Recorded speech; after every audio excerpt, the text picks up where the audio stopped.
Chris Gordon back with you, and I'm going to be talking about another installment of this digital discipline, which is that A minor pentatonic sequence that I talked about in the last two videos. And now I'm moving on to the next position, which is going to be position 2, which is our stationary position with the borrowing from position 3.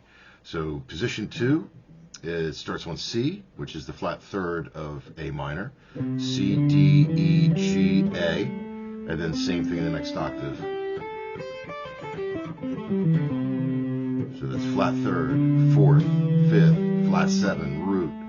Start all over again, flat third, 4, 5, flat 7, root, and then we just keep going until we're out of strings.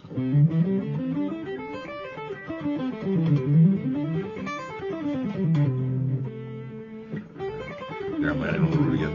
There we go. A. And I'm going to be borrowing from position 3, which starts on D, D, E, G, A, right? C, D, E, G, A, C, D, and E again, which that's the 4th, the 5th, the flat 7, the root, the flat 3rd, right? The 4, the 5, flat 7 again, root, etc.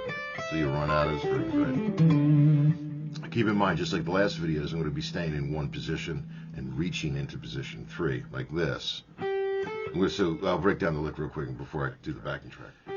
Start on G, G, A, C, D, reach to the E, reverse, down to the 3rd string, I end on that D, right back up, E, G, A, reach to the C in position 3. Reverse, come down to A, again start to reascend, okay, right back to G from the 3rd position. Reverse again until I get to E on the 5th string, reascend, then I'm on D on the 4th string by reaching into the 3rd position.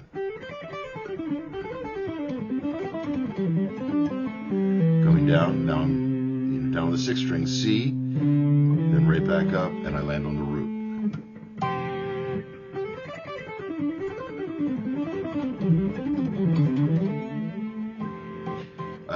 Fingering wise, I'm using a lot of 1-2 here in the upper strings. First, 2nd finger, more comfortable for me. Even on the 3rd string, I'm still using 1-2. When I get to the 4th is when I start to employ the ring finger.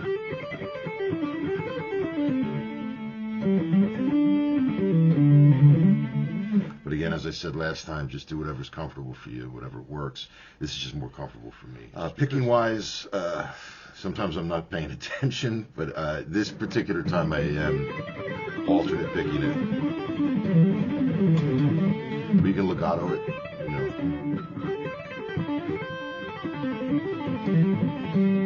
And also, like I said, break it down. It doesn't have to just be all of that. That's kind of a clinical way that I'm showing you to do it. It's probably better to just break them up.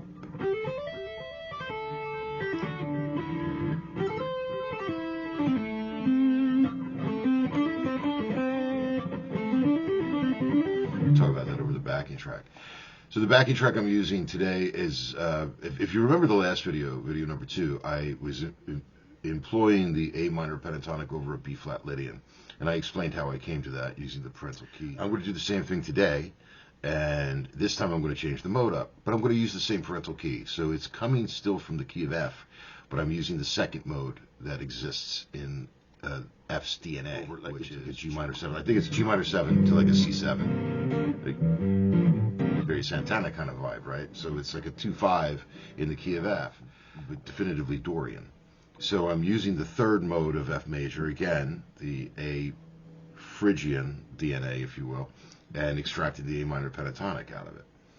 And that's going to give me some interesting extensions. So over a G minor 7, say, this lick, or this idea, the first note is the root. The A is now the 9. The C is the 11 or the 4.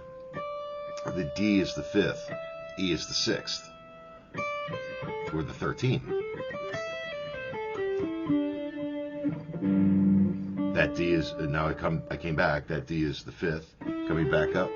That C is the 4th again, back down. The A is the 9th. That G, when I come back up, right, that G is the root of the chord, or the harmony. E, the 6th again. There's the D, which is the 5th. There's the 4th again. There's the 9th. However, this progression creates another interesting situation too, because it's not static, it's moving, but it's still all related to the same key. So the C7 is the 5 chord in the key of F, right? So I'm not changing keys, not, but the harmony will respond. The notes in this idea are going to respond differently to the C7 chord. Instead of breaking this down over the track verbally, I'm just going to break down what these notes mean over a C7 chord. It could also be a C11 chord. You can do this statically as well. It's actually pretty cool. Maybe I'll post a video of that as well. But let's just talk about the C7 and how these notes now relate to C7. So the first note again on this idea, the ascending part, is a G, okay? Well, the G is the 5th of C7. The E is the 3rd, coming back down. The D is the 9th, coming back up. The C is the root. The A is the 6th of the 13. The G, back to the 5th, coming down. That E is the 3rd. And then, where were we? The A, okay, is back to the 13.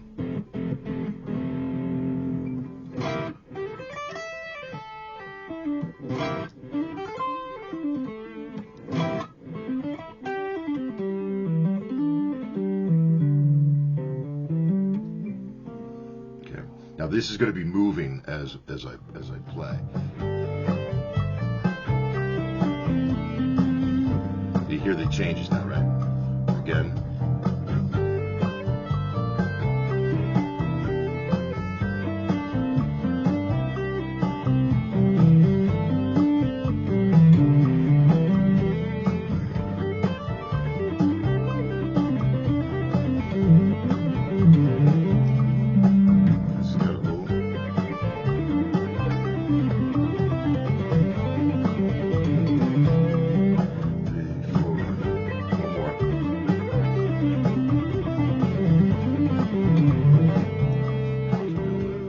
Last week about building modal progressions, and you can do that with this too. Obviously you can do that with any mode.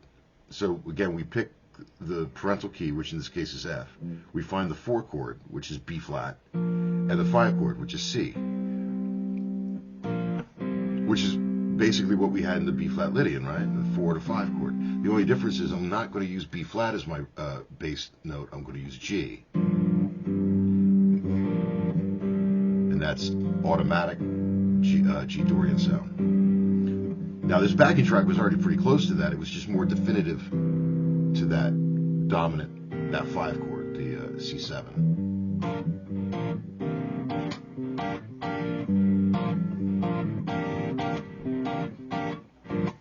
So for those of you out there who are just kind of getting into jamming with your buddies and maybe even putting a band together or something like that, this is a really great way of diving into the pool of just jamming and feeling things out. Plus it's just a great feel. So one more time through this, we'll try it in 2 tempos. I'll do the slow version first and then the faster one, I guess.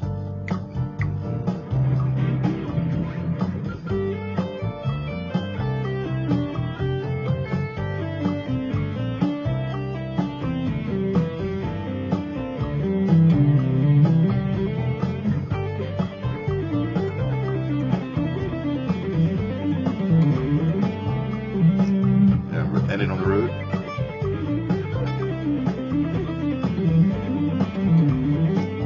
Ended on the 9th. And I would definitely encourage that. End on every interval and see which ones you dig. And landing tones. Here's the first one.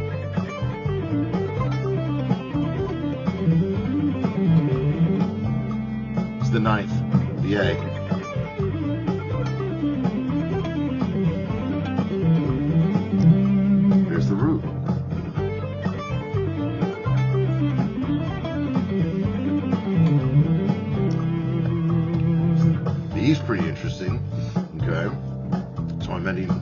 sixth to G minor 7, and it's the third to C7. That's a nice one. Let's see. So that was 3 of them. Let's try another couple here. Let's try the C maybe. See what that sounds like.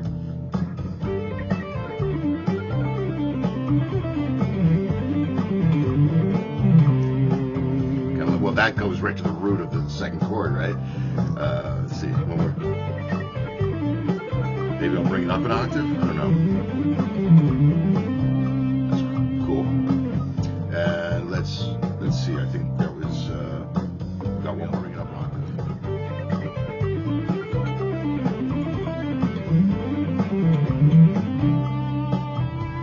So I'm gonna pull right back to the E. So there you go. Hey, look, that's good. You got 4 notes out of the 5 that are really strong landing tones. So another thing to experiment when you're working on this stuff. And of course, the most important thing is just to have fun with it. All right, everyone. Hope your holidays are awesome. And I want everyone to have a great New Year. And I'll be back with more installments of Digital Discipline plus some other ideas. Subscribe if you would. I'd very much appreciate it. And I guess there's a bell you're supposed to hit. I don't know. I'm still keeping up with this stuff. But I really appreciate the support and all that stuff. And remember, if you have any suggestions or anything, send them to my email. It's listed here. And visit my website. I got tunes up on Bandcamp. Got some more. I am going to finish the Lava Lampshade record. Promise. All right, guys. I know, I'm like a year late. All right, everyone. Love you. Stay safe. And keep practicing. Oh, again, cheers.